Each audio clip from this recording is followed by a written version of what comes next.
നമസ്കാരം. വികസിത് ഭാരത് അജീവിക mission VBG Ramji bill നിയമമായി 2025 December 21 ഞായറാഴ്ച പ്രസിഡന്റ് ദ്രൗപദി മുർമു ഒപ്പുവെച്ചതോടുകൂടി ഇത് നിയമമായി മാറി.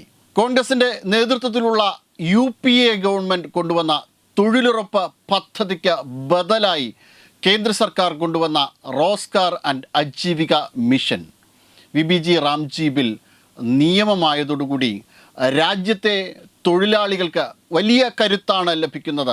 നേരത്തെ 100 ദിവസത്തെ തൊഴിൽ വേതന ഉറപ്പാണ് ലഭ്യമായിരുന്നെങ്കിൽ ഇപ്പോൾ അത് 125 ദിവസമായി ഉയർത്തിയിരിക്കുകയാണ്. എല്ലാ തരത്തിലുമുള്ള ഒരു തൊഴിലാളി ശാക്തീകരണത്തിൻ്റെ കൂടി ഭാഗമാണ് VBG റാംജി ബിൽ. ബില്ലിനെതിരെ വലിയ ശബ്ദ കോലാഹലങ്ങളാണ് പ്രതിപക്ഷം ഉയർത്തുന്നത്. പക്ഷേ ഇതിൽ യാതൊരു തരത്തിലുള്ള അടിസ്ഥാനവും ഇല്ല എന്നുള്ളതാണ് ഇതിൻ്റെ വാസ്തവം. ഒന്ന്, ഇതുമായി ബന്ധപ്പെട്ട ബില്ല് പ്രാവർത്തികമായതോടുകൂടി നേരത്തെ തൊഴിലുറപ്പ് പദ്ധതിയുടെ ഭാഗമായി ഉണ്ടാകുന്ന അഴിമതികൾ കൂടിയാണ് തുടച്ചു മാറ്റപ്പെടുന്നത്. ഇതോടെ രാജ്യത്തിനുണ്ടാകുന്ന കരുത്ത് ചെറുതല്ല. നേരത്തെ തൊഴിലുറപ്പ് പദ്ധതിയെ സംബന്ധിച്ചിടത്തോളം ഏറ്റവും വലിയ വിഷയമെന്ന് പറയുന്നത്, ഏറ്റവും വലിയ പ്രശ്നമെന്ന് പറയുന്നത് അത് നിലനിൽക്കുന്ന ആസ്തികൾ ഒന്നും തന്നെ സൃഷ്ടിച്ചെടുക്കുന്നില്ല എന്നുള്ളതാണ്. അതായത് രാജ്യത്തിൻ്റെ വിഭവങ്ങൾ ഉപയോഗിച്ചുകൊണ്ട്, രാജ്യത്തിൻ്റെ സമ്പത്ത് ഉപയോഗിച്ചുകൊണ്ട് നാം തൊഴിലുറപ്പ് പദ്ധതി രൂപീകരിക്കുമ്പോൾ, അതിനു വേണ്ടിയിട്ടുള്ള തൊഴിലാളികൾക്ക് വേതനം നൽകുമ്പോൾ എന്തുകൊണ്ട് രാജ്യത്ത് ക്യാപിറ്റൽ അഥവാ നിലനിൽക്കുന്ന ആസ്തികൾ ഉണ്ടാക്കുന്നില്ല? അതിലൂടെ വീണ്ടും രാജ്യത്തിന് വരുമാന വർധന ഉണ്ടാകുന്നു, ഇന്ത്യക്ക് വരുമാന വർധന ഉണ്ടാകുന്നു. ഇതുമായി ബന്ധപ്പെട്ട് കൂടി ആസൂത്രണ മികവോടുകൂടിയാണ് VBG റാംജി ബിൽ വരുന്നത്. UPയുടെ ഭരണകാലത്ത് ആരംഭിച്ച നാഷണൽ എംപ്ലോയ്മെൻറ്റ് ഗ്യാരണ്ടി സ്കീം, ഇതിനെ അവർ പിന്നീട് തെരഞ്ഞെടുപ്പ് വരുന്നതിനെ പ്രമാണിച്ച് MG നരേഗ, അതായത് Mahatma Gandhi national employment guarantee act എന്ന് ആക്കി ഈ പദ്ധതിയെ മാറ്റുകയുണ്ടായി. പക്ഷേ അത് തെരഞ്ഞെടുപ്പിനെ മുന്നിൽ കണ്ടുകൊണ്ട് മാത്രം നടത്തിയൊരു നീക്കമാണ് എന്ന് ഈ നിയമത്തെക്കുറിച്ച് ഈ ആക്ടിനെക്കുറിച്ചൊക്കെ മനസ്സിലാക്കുന്ന ഏവർക്കും അറിയാവുന്ന ഒരു കാര്യം തന്നെയാണ്, ആൾക്കാരുടെ കണ്ണിൽ പൊടിയിടുക എന്നത്. അതാണ് ഇപ്പോൾ ഇവർ മഹാത്മാഗാന്ധിയുടെ പേര് നീക്കം ചെയ്തു എന്ന് പറഞ്ഞുണ്ടാക്കുന്ന കോലാഹലങ്ങളുടെയൊക്കെയും അടിസ്ഥാനം. എന്നാൽ ഈ ബില്ലിൻ്റെ യഥാർത്ഥ പേര് നാഷണൽ എംപ്ലോയ്മെൻറ്റ് ഗ്യാരണ്ടി ആക്ട് തന്നെയാണ്. അതായത് കേന്ദ്ര തൊഴിലുറപ്പ് പദ്ധതി എന്ന് തന്നെയാണ് ഇതിൻ്റെ പേര്. അത് പുനർനാമകരണം ചെയ്തു എന്ന് മാത്രമേ ഉള്ളൂ. അത്തരത്തിൽ നേരത്തെ കൊടുത്ത അതേ നിയമം, അതേ പേര് തന്നെ പിന്നീടുള്ള അടുത്ത നിയമത്തിന് കൊടുക്കണമെന്നൊന്നുമില്ല. അതുമാത്രമാണ് ഇവിടെ കോൺഗ്രസ് എടുത്തുയർത്തി കാണിക്കുന്ന ഒരു കാര്യം. ഇനി ഇതിനകത്ത് രാമൻ്റെ പേര് വന്നതാണ് കോൺഗ്രസിൻ്റെ പ്രശ്നമെങ്കിൽ, മഹാത്മാഗാന്ധിയും രാമനെ ആരാധിക്കുന്ന ദേശീയ നേതാവാണ്. രാമനാണ് അദ്ദേഹത്തെ സംബന്ധിച്ചിടത്തോളം, രാമൻ എന്ന മര്യാദ പുരുഷോത്തമൻ ആണ് ഭാരതത്തിന്, അത്തരത്തിലുള്ള ഭരണാധികാരിയാണ് ഭാരതത്തിന് വേണ്ടത് എന്ന് പറഞ്ഞ ദേശീയ നേതാവാണ് എന്ന് പറഞ്ഞ രാഷ്ട്രപിതാവാണ് മഹാത്മാഗാന്ധി. ആ ഒരു അർത്ഥത്തിൽ രാമൻ്റെ പേര് കൂടി ഏതെങ്കിലും ഒരു രീതിയിൽ നിയമത്തിൽ വരികയാണെങ്കിൽ അത് മഹാത്മാഗാന്ധിക്ക് പോലും യാതൊരു എതിർപ്പും ഇല്ലാതെ ഇരിക്കുന്ന ഒരു കാര്യമാണ്. എന്തായാലും കോൺഗ്രസിന് അത്തരം ഒരു എതിർപ്പുണ്ടെങ്കിൽ അത് കേവലം പ്രീണന നയത്തിൻ്റെയും അല്ലെങ്കിൽ വർഗീയ രാഷ്ട്രീയ അടിത്തറയുടെയൊക്കെ, കോൺഗ്രസിൻ്റെയൊക്കെ വർഗീയ രാഷ്ട്രീയത്തിൻ്റെയോ അല്ലെങ്കിൽ ഭീകരവാദത്തെ, തീവ്രവാദത്തെയൊക്കെ പിന്തുണയ്ക്കുന്ന രാഷ്ട്രീയത്തിൻ്റെ ഒക്കെ ഭാഗമായിട്ട് മാത്രമേ അതിനെ കാണുവാനും കഴിയുള്ളൂ.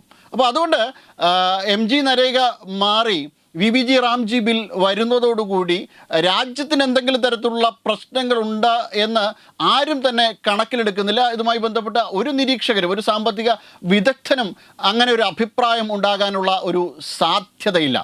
ഇത് വലിയ രീതിയിലുള്ള ഒരു തൊഴിൽ മാറ്റത്തിന്, അതായത് 100 ദിവസത്തെ തൊഴിൽ 125 ദിവസമായി മാറുന്നതോടൊപ്പം വലിയ രീതിയിലുള്ള മാറ്റങ്ങൾ ഇതുമായി ബന്ധപ്പെട്ട് ഉണ്ടാകുന്നു. MG നരേഗയുടെ സാധാരണ പൊതുജോലികൾക്ക് പകരം പുതിയ നിയമത്തിൽ ഏറ്റവും പ്രധാനപ്പെട്ട മറ്റൊരു കാര്യമെന്ന് പറയുന്നത് വളരെ തന്ത്രപ്രധാനമായിട്ടുള്ള അടിസ്ഥാന സൗകര്യങ്ങളുടെ വികസനമാണ്. അതായത് നമ്മൾ ജലസംരക്ഷണം, ഗ്രാമീണ റോഡുകളുടെ വികസനം, ഉപജീവനത്തിന് വേണ്ടിയിട്ടുള്ള ആസ്തികൾ, അതായത് ക്യാപിറ്റൽ, എന്തെങ്കിലും തരത്തിലുള്ള വ്യവസായശാലകൾ തുടങ്ങുന്നത്, കാലാവസ്ഥാപരമായിട്ടുള്ള പ്രതിരോധ പ്രവർത്തനങ്ങൾ, ഇതിനൊക്കെയും ഇതിനകത്ത് പ്രാധാന്യം നൽകുന്നതാണ്. അത് ദീർഘകാലം നിലനിൽക്കുന്ന, മുൻ സൂചിപ്പിച്ചതുപോലെ ഗ്രാമീണ റോഡുകൾക്കും അത് അതോടൊപ്പം തന്നെ തൊഴിൽശാലകളുടെ നിർമ്മാണശാലകളുടെ ഒക്കെയും നിർമ്മാണ പ്രവർത്തനങ്ങൾക്ക് വേണ്ടിയിട്ട് അവ നിർമ്മിക്കുന്നതിന് വേണ്ടിയിട്ടുള്ള പ്രവർത്തനങ്ങൾക്കും ഇതിനകത്ത് പ്രാധാന്യം നൽകുന്നു എന്നുള്ളതാണ്. ഇതിലൂടെ താൽക്കാലിക ജോലികൾ മാത്രമല്ല, ദീർഘകാലത്തിലേക്ക് സാമ്പത്തിക നേട്ടമുള്ള ആസ്തികളും ഗ്രാമങ്ങളിൽ തന്നെ സൃഷ്ടിക്കാനാകുമെന്നതാണ് മറ്റൊരു ഏറ്റവും പ്രധാനപ്പെട്ട പ്രത്യേകത. ദേശീയ തലത്തിലുള്ള ഒരു ആസൂത്രണവും ഒരു ഡിജിറ്റൽ മാപ്പിങ്ങും BBG റാംജി പദ്ധതിയുമായി ബന്ധപ്പെട്ട് ഉണ്ടാകുന്നു. ദേശീയ ഗ്രാമീണ അടിസ്ഥാന സൗകര്യ ഡിജിറ്റൽ പ്ലാറ്റ്ഫോമിൽ ഇത് മാപ്പ് ചെയ്യപ്പെടും എന്നതാണ് ഏറ്റവും പ്രധാനപ്പെട്ട മറ്റൊരു പ്രത്യേകത.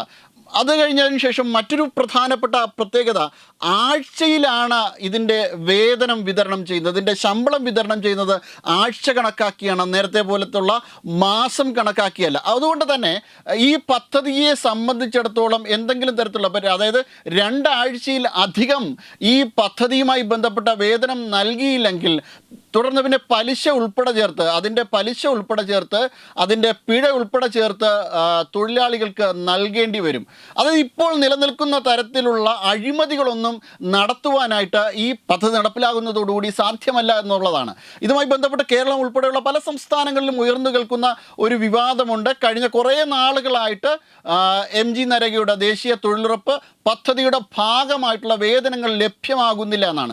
എന്നാൽ ഇനി അത് സാധ്യമല്ലാത്ത ഒരു സാഹചര്യമാണ് ഉണ്ടാകാൻ പോകുന്നത്. അതായത് 2 ആഴ്ച കഴിഞ്ഞതിന് ശേഷം പോലും ഈ പദ്ധതിയുമായി ബന്ധപ്പെട്ട വേതനം നൽകിയില്ലെങ്കിൽ അതുമായി ബന്ധപ്പെട്ട ശിക്ഷാവിധികൾ ഉണ്ട് എന്നുള്ളതാണ് ഇതിൻ്റെ ഏറ്റവും പ്രധാനപ്പെട്ട മറ്റൊരു പ്രത്യേകത. തൊഴിലാളിയെ സംബന്ധിച്ചിടത്തോളം ഏറ്റവും ഗുണകരമായ ഒരു കാര്യം തന്നെയാണ്. ഇതിനെയും കോൺഗ്രസ് എതിർക്കുന്നുണ്ടോ എന്ന ചോദ്യം രാജ്യത്തിൻ്റെ പല ഭാഗത്തു നിന്നും ഉയർന്നു കേൾക്കുന്നുണ്ട്. കാരണം അത്യധികം തൊഴിലാളി വിരുദ്ധമായൊരു നയമായി പോകും. കാരണം ഇതിനെയും കൂടി എതിർത്ത് കഴിഞ്ഞാൽ മുൻകൂട്ടി തയ്യാറാക്കുന്ന ഗ്രാമവികസന പദ്ധതികൾ, ഗ്രാമപഞ്ചായത്തുകൾ ഇനി മുതൽ വികസിത് ഗ്രാമപഞ്ചായത്ത് പ്ലാൻ, അതായത് പ്ലാൻ മുൻകൂട്ടി തയ്യാറാക്കണം. ഗ്രാമപഞ്ചായത്ത് വികസിത് ഗ്രാമപഞ്ചായത്തിൻ്റെ ഒരു പ്ലാൻ മുൻകൂട്ടി തയ്യാറാക്കണം. അതായത് ഒരു കൃത്യമായ പ്ലാൻ, കൃത്യമായ രീതിയിലായിരിക്കും, വളരെ പ്ലാനിങ്ങോടുകൂടി, വളരെ കരുതലോടുകൂടിയായിരിക്കും ഈ പദ്ധതികൾ നടപ്പിലാക്കി മുന്നോട്ട് പോകുന്നത്. ഇതോടെ ജോലികൾ അനിയന്ത്രിതമായിട്ടല്ല, വളരെ കൃത്യമായിട്ട് കൊടുക്കുന്ന